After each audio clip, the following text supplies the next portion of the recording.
So just a real quick video for week 16, yep. So just one thing about we talked about having clear tubes for science and that there will be one for each student. You can squeeze it with the cap on, but you can also, they're only half filled or a little bit less than that, so that it's easier if you take the cap off for them to squeeze them to be able to see that, this really liquidy Play-Doh, and just, that's it, right? And then you can just put the cap back on. And so they can, instead of doing one for each student, because they're not squishing it out or anything, there's just one for each student in the lab, and then just put them back in the little bowl and the next class can use them, okay? There's plenty of them for each lab.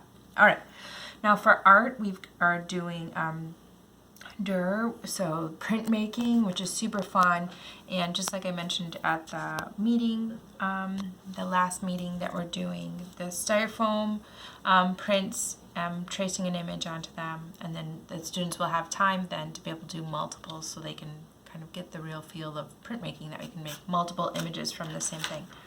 So what you're gonna get. So I will have examples again, just like I have had for the last ones. So each student will get a flat piece of foam, and then they can choose from a couple of different images. And these all be cut out already, but there's the bunny and the rhinoceros, so kind of animal themed. Polar bear and the owl and the turtle and penguin, so they can choose one of those. And then those are from the other YouTube user, Inside the Lines. Those are fantastic, from her blog. So anyway, so they're going to choose one image, one piece of foam, and I will have tape for the younger kids that kind of helps. So you can just tape the edges down so it doesn't move around, and then getting a pen, and they're just going to trace over the top of all the lines that they want to be in their print. So all the lines here, okay? Just like I showed at the meeting. Okay, I'm just doing this really quick here.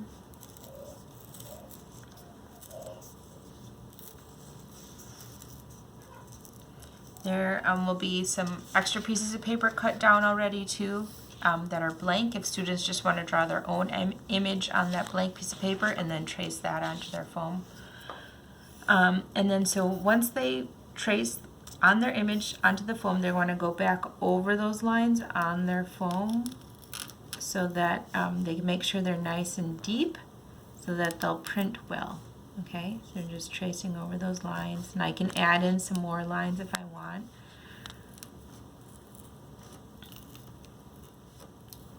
I'm just going over those. And you want to be able to feel that that line goes down and makes a dent. So maybe with the younger students, this would be great, just having them work on the animal. With the older students, they could add in, thinking about using oils, add in some other mark making. Like for this one, I added, just some bunch of straight lines to make little dandelions and little curved lines to add grass around there too. So they're welcome to add in more if they want to. Okay, so that's done. You can have them write their name on the back of the foam so that when they are done printing, or just their initials, that would work. They can take that home too, and so put their name on that. Then you're going to want to, before they start printing, is put their initials or just their first name on the pieces of paper that they're going to get. So each student could do like 4. If you have time to do that, you might as well have them label them all. There'll be yellow paper and blue paper, but have them write their name on each of those pieces of paper, because once they're printed, it'll be harder to keep track of everything, and especially when there'll be multiple pieces of paper for each student. Okay, extra paper to the side. So we'll do do this part either in your class of just tracing images and then come out to the lunch area to do the printing, or you can do it in the lunch area, both parts. But they'll be keeping this dry stuff separate from the table that we're doing inking at. And so at the inking table will be a tray, the roller, and there will be 3 stations at that table, or maybe I'll spread it out on 2 tables. But each station will have a tray for the paint, a roller, and then a rolling pin to help press the print down to get it nice and even. And so paint. We're going to use acrylic paint because it's really nice and thick and it's cost effective for what we're doing. It's a lot like printing ink. So you need like an inch, will be plenty. You don't need any more ink than that at a time on the tray because otherwise it'll be too thick and sloppy. Okay, so the students are going to roll it back and forth so that it covers evenly. You want the whole roller side to side with ink on it, so you can go back and forth like this and kind of lift it up so it kind of keeps moving around, so there's the whole roller gets covered with ink and it's nice and smooth.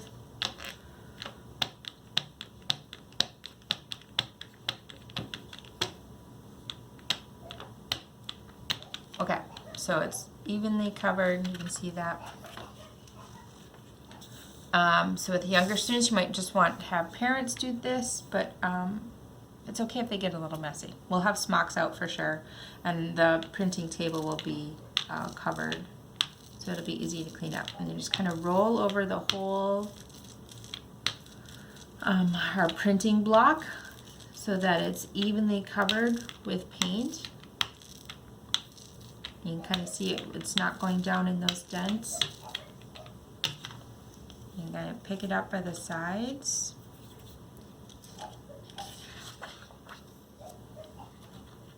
And center it on your paper.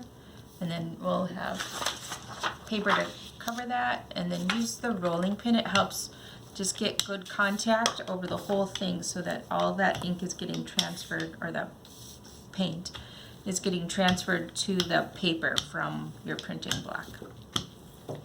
Okay, and then let that sit up, and then gently peeling the paper from the block. Okay, and then this is ready to just be set to the side, and then you can just roll this again. Make sure you have paint all over it, and just roll it right on top again. It doesn't have to be washed or anything in between. You can go side to side, but you want nice even coverage. When you see kind of bare spots, that's where it didn't have even coverage, or if it looks like it has lines in it, you're trying to keep the paint nice and even over the whole thing. Like here I can see it in a little clearer going through there, so just rolling a little bit more at the top. And because the paint is so thin on here, you want to put it right onto the paper pretty quickly. We don't want to waste a lot of time because it'll dry on here and it won't print well. Okay, do the same thing.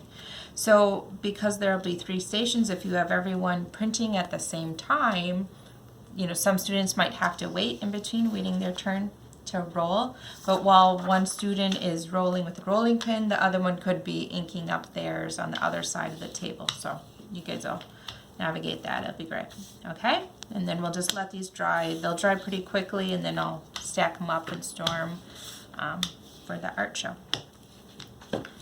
All right. The last thing I wanted to show you too is that after they print them, you can have them write their edition numbers. So in printing, right? So this is, I made a set of, when I was doing the examples before, I did a set of 4. So it's of 4 is the bottom number, and then the first one I did is the first edition of 4, second, third, and fourth. So something you can have them write on there too. It's kind of a printmaking thing. Okay, let me know if there's any questions. Bye.